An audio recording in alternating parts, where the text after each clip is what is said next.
E aí pessoal, tudo bem? Aqui é o Rony, professor de Física. Neste vídeo, vamos abordar o ciclo de esterese.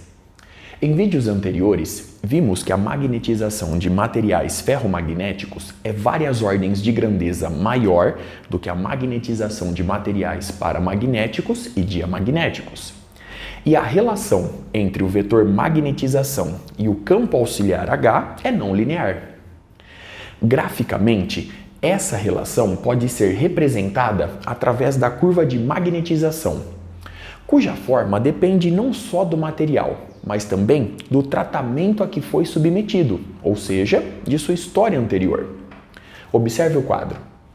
No eixo vertical, eu ilustro a intensidade da magnetização M e no eixo horizontal, a intensidade do campo auxiliar H. A curva de magnetização representada no quadro corresponde ao ferro doce, material utilizado como núcleo de transformadores. Abordaremos este fato futuramente. Inicialmente, a amostra está desmagnetizada, pois M é igual a zero. A partir daí, aumentando a intensidade do campo auxiliar H, vemos que a magnetização do material aumenta de forma não linear, até atingir um ponto de saturação, situação em que um aumento na intensidade do campo auxiliar H praticamente não altera a magnetização do material. Analisando esse gráfico mais uma vez, só que agora nessa região, vemos que, ao aumentar a intensidade do campo auxiliar H, só que no sentido oposto, a intensidade da magnetização também aumenta no sentido oposto, até atingir novamente um ponto de saturação representado pelo ponto E. Embora a curva de magnetização tenha sido representada por uma linha, ela é na verdade um ciclo chamado ciclo de esterese. A figura se assemelha a essa figura. No entanto, neste caso, a área compreendida é tão pequena que nós podemos aproximar o ciclo de esterese por uma linha em forma de S. Já para um material ferromagnético duro, como aço temperado, a curva de magnetização é esta que eu ilustro no quadro. Inicialmente, a amostra está desmagnetizada, pois M é igual a zero.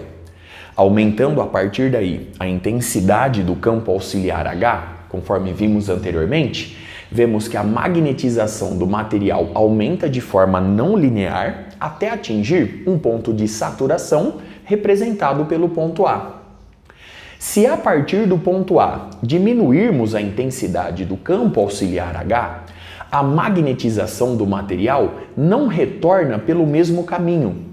Ela decresce mais lentamente até atingir o ponto C, ponto onde a intensidade do campo auxiliar H vai para zero. Neste ponto, nesta posição do ciclo de esterese, dizemos que o material possui uma magnetização residual, fenômeno conhecido como remanência.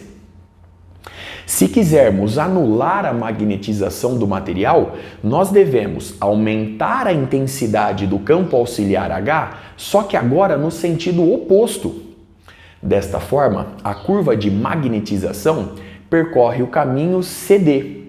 No ponto D, a magnetização do material se anula e a intensidade do campo auxiliar H é chamada de coercividade do material. Aumentando a intensidade do campo auxiliar H no sentido oposto, em relação à análise inicial, a magnetização do material aumenta no sentido oposto agora, observe que ela troca de sinal, até atingir novamente um ponto de saturação representado pelo ponto E. Se você quiser fechar o ciclo de esterese, basta estabelecer a mesma linha de raciocínio e com isso você vai percorrer o caminho E, F, G e A. Se a partir do ponto A você quiser percorrer o ciclo de esterese periodicamente, basta utilizar corrente elétrica alternada. Com isso, você varia a intensidade do campo auxiliar H, bem como a sua direção e sentido. Muito bem? Observe no quadro mais uma vez toda a análise realizada até aqui. Note que o ciclo de esterese de tais materiais é bem diferente, pois conforme eu disse anteriormente, a forma da curva de magnetização depende não só do material, mas também de sua história anterior. No caso do ferro doce, material ferromagnético mole, a produção geralmente é feita com aquecimento até elevadas temperaturas, seguido de resfriamento lento, processo chamado de recozimento. Já no caso do aço temperado, material ferromagnético duro, a produção geralmente é feita com aquecimento até elevadas temperaturas, seguido de resfriamento brusco.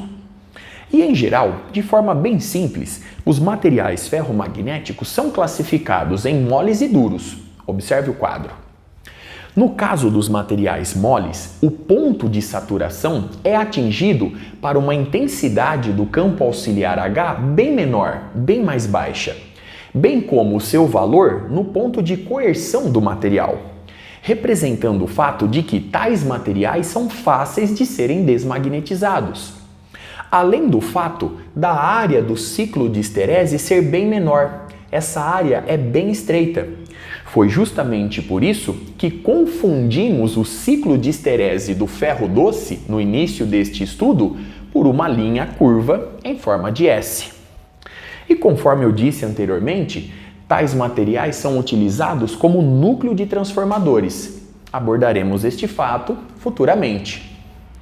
Já no caso de materiais ferromagnéticos duros, utilizados na produção de ímãs permanentes, ou se você preferir, magnetos permanentes, a intensidade do campo auxiliar H é bem maior no ponto de saturação, bem como o seu valor no ponto de coerção do material, representando o fato de que tais materiais são difíceis de serem desmagnetizados, justificando a sua utilização na produção de ímãs permanentes.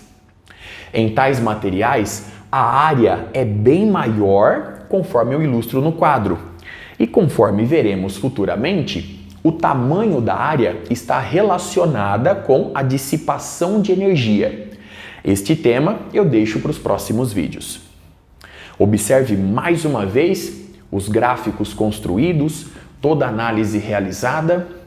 Com isso eu encerro este vídeo, até a próxima.